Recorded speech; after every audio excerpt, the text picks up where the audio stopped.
I tried to stop people pleasing for years. I read a bunch of books, listened to the podcast. I knew all the reasons and I understood where it came from, but I still struggled with it. So if you've ever felt like you know too much about people pleasing and have changed too little, this is for you. I'm Jody and I grew up being the person who held everything together and cleaned up the messes. And somewhere along the way, that became my entire personality and identity. And learning to shed people pleasing was one of the most humbling projects of my life. So I'm going to share what actually started to move the needle for me because the advice out there really didn't. It was something that came from in me. The advice is always some version of just say no or set boundaries and you don't owe anyone anything. And that is true. But for people like us, the problem isn't that we don't know we're allowed to say no. It's that it feels so wrong and dangerous in a way that it's hard to explain to people who grew up differently. It's a physical feeling like guilt and dread and the feeling that something terrible would happen if you disappoint them or it's going to lead to something very bad. Knowing it intellectually doesn't make it go away. So I want to skip past the advice you've probably already heard and tell you what actually helped me, not what should have helped, what actually did. So the first of these is what I have talked about in a lot of my videos, and that is the realization that for most of my life I had been abandoning my one true job, which is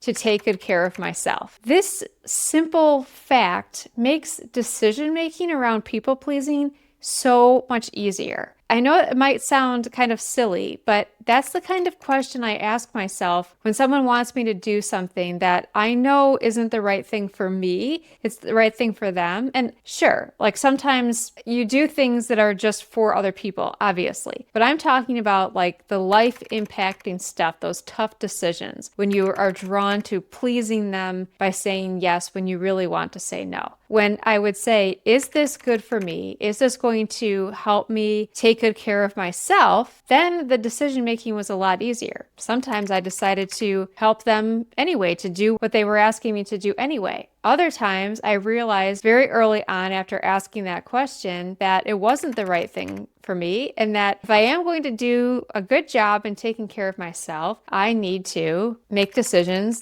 that mean abandoning people pleasing. And two, I stopped trying to fix the root cause first and started kind of practicing it just in small moments. It's this idea that if you just heal enough or understand enough, trace it back far enough, then the people pleasing will stop on its own. Like if you realize why you're a people pleaser, then it becomes easier to say no. Well, that doesn't always work, but it's in those little moments where that realization helps. You can start absurdly small, not in the big, huge moments, the tiny ones where you say like, well, no, I actually don't like that restaurant, or not apologizing when someone bumped into me. Small moments are low stakes enough that the fear doesn't completely hijack you. You get to practice noticing the urge and not obeying it. That's the muscle. You get to build it in the moments that don't really matter. It's like practice, like exercise building up for a race. Third, I learned to sit in the discomfort of escaping it. The reason people pleasing is so hard to break isn't stubbornness, it's the relief of making someone else comfortable. That's immediate. And the discomfort of not doing it is just sitting there. And I had to learn that the discomfort of not people pleasing wasn't danger, it was just discomfort, and it would pass. And every time it passed, I had proof that I could survive it. This sounds small, but it wasn't. I also got honest about who I was acting for and realized they weren't paying that much attention. This was particularly true at work. A lot of my people pleasing was a performance for an audience of coworkers that weren't really watching as closely as I thought. Yet I was contorting myself to manage perceptions that people had already moved on from. Getting honest about that didn't make the urge disappear, but it created a little bit of space. Enough for me to ask, is this actually necessary right now, or am I just trying to please?